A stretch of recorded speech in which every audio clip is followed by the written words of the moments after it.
பாவேந்தர் பாரதிதாசனின் 134வது பிறந்த நாளிற்கு பாரதி பூங்காவில் உள்ள அவரது சிலைக்கு முதல்வர் ரங்கசாமி, சபாநாயகர் செல்வம் ஆகியோர் மாலை அணிவித்து மரியாதை செலுத்தினர். புதுச்சேரி அரசு செய்தி மற்றும் விளம்பரத்துறை சார்பில் பாவேந்தர் பாரதிதாசனின் 134வது பிறந்த நாள் விழா இன்று கொண்டாடப்பட்டது. இதனையொட்டி பாரதி பூங்காவில் உள்ள அவரது சிலைக்கு அரசு சார்பில் முதலமைச்சர் ரங்கசாமி, சபாநாயகர் செல்வம், அமைச்சர் சாய்தி சரவணகுமார், சட்டமன்ற உறுப்பினர் KSP ரமேஷ் ஆகியோர் மாலை அணிவித்து மரியாதை செலுத்தினர். அதனைத் தொடர்ந்து பாரதிதாசனின் குடும்பத்தினர் மற்றும் பல்வேறு அரசியல் மற்றும் பொதுநல அமைப்பை சார்ந்த நிர்வாகிகள், தமிழ் ஆர்வலர்கள் உட்பட பலர் பாரதிதாசனின் சிலைக்கு மாலை அணிவித்து மரியாதை செலுத்தினர். அதனைத் தொடர்ந்து புதுச்சேரி திராவிட கழகம் சார்பில் புரட்சி கவிஞர் பாவேந்தர் பாரதிதாசனின் 134வது பிறந்த நாள் விழா புதுச்சேரி மாவட்ட திராவிடர் கழகம் சார்பில் சிறப்பாக கொண்டாடப்பட்டது. அதன் ஒரு பகுதியாக புதுச்சேரி சட்டமன்றம் எதிரே அமைந்துள்ள பாவேந்தர் திருவுருவ சிலைக்கு திராவிட கழக மாவட்ட தலைவர் அன்பரசன் தலைமையில் மாலை அணிவித்து புகழ் வணக்கம் செலுத்தப்பட்டது. நிகழ்ச்சியில் செயலாளர் அறிவழகன், துணைத் தலைவர் குப்புசாமி, பொதுக்குழு உறுப்பினர் பழனி, விடுதலை வாசகர் வட்ட தலைவர் தமிழ்ச்செல்வன், புதுச்சேரி நகராட்சி வடக்கு பகுதி தலைவர் ஆறுமுகம், செயலாளர் களஞ்சியம் வெங்கடேசன், உழவர்கரை நகராட்சி தலைவர் துளசிராமன், செயலாளர் முத்துவேல், அரியாங்குப்பம் கொம்யூன் தலைவர் இளங்கோவன், ஊடகவியலாளர் ஆதி நாராயணன், கலைமாமணி பாரதி, பட்டிமன்ற பேச்சாளர் கலக்கல் காங்கேயன், எழுத்தாளர் அசோக், சுப்பிரமணியன், சவுந்தரராஜன், சாக்ரட்டிஸ் உட்பட பலர் கலந்து கொண்டனர். காரைக்காலில் உள்ள நகராட்சிக்கு சொந்தமான குப்பை கிடங்கில் திடீர் தீ விபத்து ஏற்பட்டதால் பரபரப்பு ஏற்பட்ட நிலையில் பல மணி நேர போராட்டத்திற்கு பின்பு தீயணைப்பு வீரர்கள் தீயை அணைத்தனர். புதுச்சேரி மாநிலம் காரைக்கால் மாவட்டத்தில் நகராட்சிக்கு சொந்தமான குப்பை கிடங்கு பறையப்பேட் பகுதியில் அமைந்துள்ளது. இந்த நிலையில் இன்று குப்பை கிடங்கில் திடீர் தீ விபத்து ஏற்பட்டது. இதனையடுத்து சம்பவ இடத்திற்கு விரைந்து வந்த தீயணைப்பு துறையினர் 3 மணி நேரத்திற்கு மேலாக தீயை அணைக்கும் பணியில் தீயணைப்பு வீரர்கள் ஈடுபட்டு தீயை அணைத்தனர். இதில் 3க்கும் மேற்பட்ட தீயணைப்பு வாகனங்களுடன் தீயணைப்பு வீரர்கள் ஈடுபட்டு போராட்டத்திற்கு பின்னர் தீயினை அணைத்தனர். இந்த நிலையில் குப்பை கிடங்கில் ஏற்பட்ட தீ விபத்து காரணமாக அப்பகுதி முழுவதும் புகை மூட்டமாக இருந்தது. இதனால் அப்பகுதி பொதுமக்கள் பெரிதும் பாதிக்கப்பட்டுள்ளனர். இந்த தீ விபத்து குறித்து நகர காவல் நிலையம் போலீசார் விசாரணை மேற்கொண்டு வருகின்றனர். ஒசூர் தொகுதி துத்திப்பட்டு கிராமத்தில் குடிநீர் சரிவர வழங்கப்படாததை கண்டித்து மண்குடங்களை உடைத்தும் பிளாஸ்டிக் குடங்களை தூக்கி வீசியும் அப்பகுதி மக்கள் சாலை மறியலில் ஈடுபட்டதால் அப்பகுதியில் போக்குவரத்து பாதிக்கப்பட்டது. புதுச்சேரி ஒசூர் தொகுதிக்குட்பட்ட துத்திப்பட்டு கிராமத்தில் இந்திரா நகர் மற்றும் மேட்டுத்தேரி என்ற பகுதியில் வசிக்கும் மக்களுக்கு குடிநீர் தட்டுப்பாடு நிலவி வந்துள்ளது. குறிப்பாக இந்திரா நகர் மற்றும் மேட்டுத்தெருவைச் சேர்ந்த 40க்கும் மேற்பட்டோர் வசிக்கும் பகுதிக்கு போதிய அளவு தண்ணீர் வரவில்லை. இது தொடர்பாக கொம்யூன் பஞ்சாயத்திற்கு புகார் தெரிவித்தும் யாரும் நடவடிக்கை எடுக்காத காரணத்தினால் அப்பகுதியைச் சேர்ந்த 50க்கும் மேற்பட்டோர் காலி குடங்களோடு துத்திப்பட்டு சேதராப்பட்டு சாலையில் மறியலில் ஈடுபட்டனர். 1 மணி நேரத்திற்கும் மேலாக இந்த போராட்டம் நீடித்த நிலையில் இரு பக்கமும் 2 கிலோமீட்டர் தூரத்திற்கு வாகனங்கள் அணிவகுத்து நின்றன. அதே வேளையில் தங்களிடம் பேச்சுவார்த்தைக்கு யாரும் வராத காரணத்தினால் மண்குடங்களை உடைத்தும் பிளாஸ்டிக் குடங்களை தூக்கி வீசியும் மக்கள் தங்களது எதிர்ப்பை தெரிவித்தனர். இதனிடையே inspector Balamurugan, sub inspector Rajesh, உதவி பொறியாளர் திருநாவுக்கரசு, இளநிலை பொறியாளர் கருத்தையன் மற்றும் போலீசார் அங்கு வந்து மக்களிடம் பேச்சுவார்த்தை நடத்தினர். புதிய குடிநீர் குழாய் அமைத்து உடனடியாக குடிநீர் வழங்கப்படும் என உறுதி அளிக்கப்பட்டதை தொடர்ந்து போராட்டம் கைவிடப்பட்டது.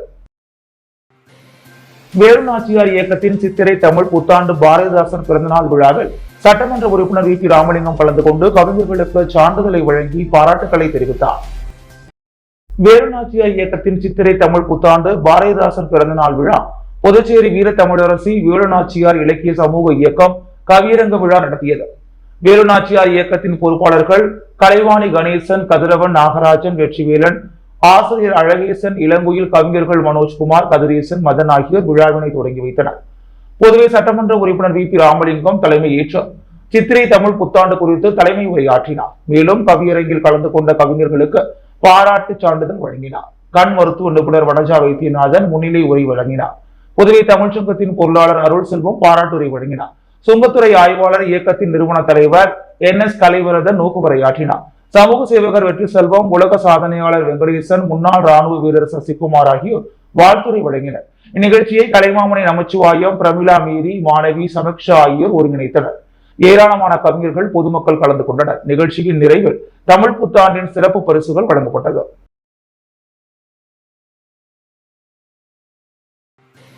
திமுக அமைப்பாளர் சிவா பிறந்த நாளை முன்னிட்டு மணக்குள விநாயகர் ஆலயத்தில் தங்கத்தில் இழுத்து சிறப்பு வழிபாடு நடைபெற்றது. புதுச்சேரி திமுக அமைப்பாளரும் சட்டமன்ற எதிர்க்கட்சி தலைவருமான சிவாவின் பிறந்தநாள் விழா இன்று திமுக சார்பில் விமர்சையாக கொண்டாடப்பட்டது. இதனையொட்டி பிரசித்தி பெற்ற மணக்குள விநாயகர் ஆலயத்தில் கதிர்காமம் தொகுதி செயலாளர் வடிவேல் ஏற்பாட்டில் தங்கத்தில் இழுத்து சிறப்பு வழிபாடு நடைபெற்றது. இந்த நிகழ்ச்சியில் கழக நிர்வாகிகள், தலைமை செயற்குழு, பொதுக்குழு உறுப்பினர்கள், தொகுதி கழக செயலாளர்கள், நிர்வாகிகள், அமைப்பாளர்கள், தலைவர்கள், துணைத் தலைவர்கள், நிர்வாகிகள் பலர் கலந்து கொண்டனர். தொடர்ந்து பொதுமக்களுக்கு அன்னதானம் வழங்கப்பட்டது. புரட்சி கவிஞர் பாவேந்தர் பாரதிதாசனின் 60வது நினைவு நாள் மலர் வணக்க நிகழ்ச்சி அவரது இல்லத்தில் நடைபெற்றது. பாவேந்தர் பாரதிதாசன் அறக்கட்டளை சார்பில் புரட்சி கவிஞர் பாவேந்தர் பாரதிதாசனின் 60வது நினைவு நாள் மலர் வணக்க நிகழ்ச்சி பெருமாள் கோவில் வீதியில் உள்ள பாவேந்தர் பாரதிதாசன் அரசு அருங்காட்சியகத்தில் நடைபெற்றது.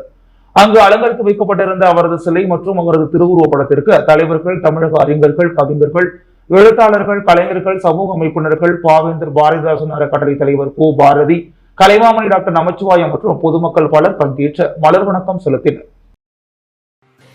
புதுச்சேரி காமராஜர் சாலையில் இயங்கி வரும் ஜுவல் ஒன் கிளையின் தலைமை நிறுவனமான எமரால்டு நிறுவனத்தின் 40ஆம் ஆண்டு துவக்க விழா மற்றும் புதுச்சேரி ஜுவல் ஒன் கிளையின் 12ஆம் ஆண்டு துவக்க விழா நடைபெற்றது.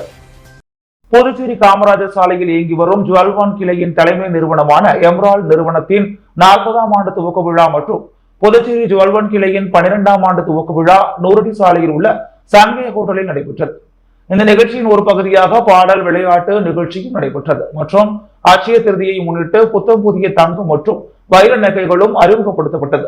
மேலும் சிறப்பு சலுகையாக சவரனுக்கு 2000 ரூபாயும், வைரம் கேரட்டிற்கு 10,000 ரூபாயும் தள்ளுபடியாக அறிவிக்கப்பட்டது. இந்த நிகழ்ச்சியில் வாடிக்கையாளர்கள் தங்களது குடும்பத்துடன் கலந்து கொண்டு விழாவினை சிறப்பித்தனர். இந்நிகழ்ச்சியில் ஜுவல் ஒன் கிளையின் மேலாளர் மற்றும் ஊழியர்கள் கலந்து கொண்டு விழாவை சிறப்பித்தனர். புதுச்சேரியில் அதிகரித்து வரும் கோடை வெப்பத்திலிருந்து மக்களை பாதுகாக்கும் வகையில் அதிமுக சார்பில் நீர்மூர் பந்தல் அமைத்து பொதுமக்களுக்கு நீர்மூர் மற்றும் பழங்கள் வழங்கப்பட்டன. புதுச்சேரி மாநிலத்தில் கடந்த சில தினங்களாகவே வெப்பத்தின் தாக்கம் அதிகரித்து காணப்படுகிறது. இதனால் பொதுமக்களும் கடுமையாக பாதிக்கப்பட்டு வருகின்றனர். இந்நிலையில் கடுமையான கோடை வெப்பத்திலிருந்து பொதுமக்களை பாதுகாக்கும் வகையில் புதுச்சேரியில் அதிமுக சார்பில் நீர்மூர் பந்தல் திறப்பு விழா தலைமை அலுவலகத்தில் இன்று நடைபெற்றது. இவ்விழாவில் மாநில செயலாளர் அன்பழகன் கலந்து கொண்டு நீர்மூர் பந்தலை திறந்து வைத்து பொதுமக்களுக்கு நீர்மோர் மற்றும் இளநீர், தர்பூசணி பழங்கள் வழங்கினார். இந்த நீர்மோர் பந்தலில் தர்பூசணி, வெள்ளரி பழம், கிர்னி பழ வகைகளும், வெள்ளரிக்காய், நீர்மோர், இளநீர், நுங்கு உள்ளிட்ட வகைகளும் இடம்பெற்றிருந்தன. இந்நிகழ்ச்சியில் மாநில அவைத் தலைவர் அம்பானந்தம், மாநில அம்மா பேரவை செயலாளர் பாஸ்கர், காரைக்கால் மாவட்ட செயலாளர் ஓமலிங்கம் உட்பட பலர் திரளாக கலந்து கொண்டனர். சென்னையில் நடைபெற்ற மாநில அளவிலான ஜூனியர் ஆணழகன் போட்டியில் புதுச்சேரியைச் சேர்ந்த 7 வயது சிறுவன் சாம்பியன் பட்டத்தை வென்று புதுவை திரும்பிய அவருக்கு மேலதாளத்துடன் உற்சாக வரவேற்பு அளிக்கப்பட்டது.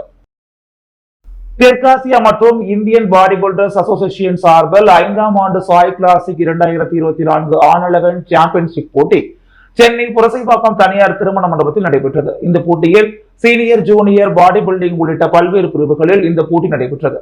இதில் தமிழகத்திலிருந்து ஜூனியர் பிரிவில் 50க்கும் மேற்பட்டோர் கலந்து கொண்டனர்.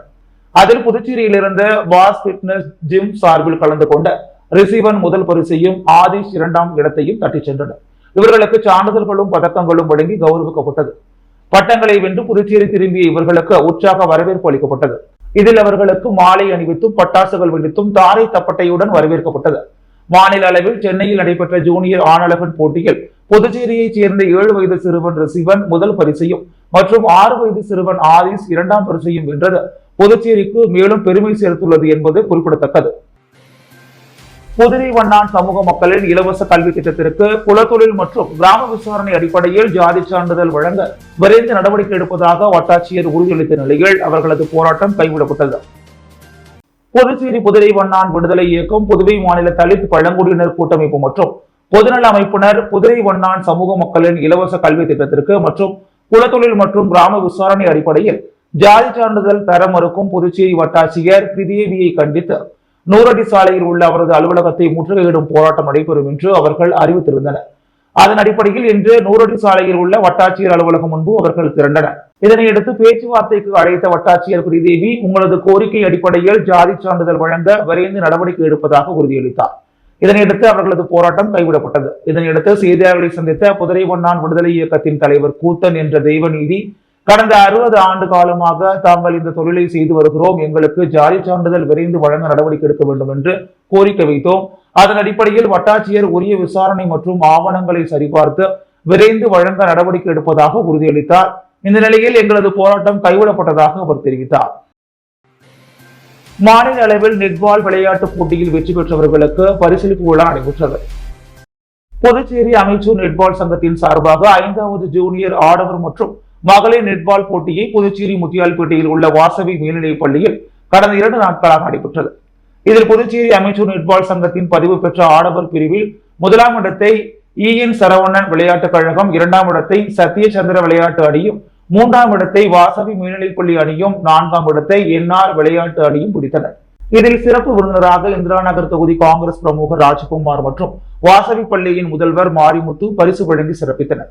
மேலும் நிகழ்ச்சியில் நெட்பால் சங்க தலைவர் பார்த்திபன், துணைத் தலைவர் சிவகுமார், பொருளாளர் சத்யராஜ், நாகரத்தினம், பொதுச் செயலாளர் பாலசுப்ரமணியன் மற்றும் நிர்வாகிகள் பலர் கலந்து கொண்டனர். சென்னையைச் சேர்ந்த ஐகானிக் நிறுவனம் சார்பில் பல்வேறு துறைகளில் சாதித்த சாதனையாளர்களுக்கு விருதுகள் வழங்கி கௌரவிக்கப்பட்டது. சென்னையைச் சேர்ந்த ஐகானிக் நிறுவனம் இசை, நடனம், கலை, பண்பாடு, மருத்துவம், தொழில்நுட்பம், யோகா உள்ளிட்ட பல்வேறு துறைகளில் சாதித்தவர்களை அடையாளம் கண்டு அவர்களுக்கு ஆண்டுதோறும் ஐகானிக் நிறுவன விருதுகளை வழங்கி மேலும் அவர்களை ஊக்கப்படுத்தி வருகிறது.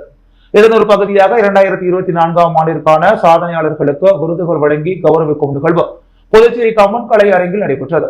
இதில் சிறப்பு விருந்தினராக விஜய் டிவி புகழ் பப்பு கலந்து கொண்டு பல்வேறு துறைகளில் சாதனை படைத்த சாதனையாளர்களுக்கு விருதுகளை வழங்கி கௌரவித்தார்.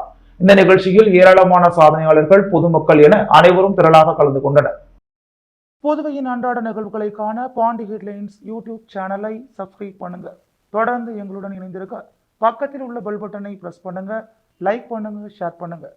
என்றும் உங்களுடன் பாண்டி ஹெட்லைன்ஸ்.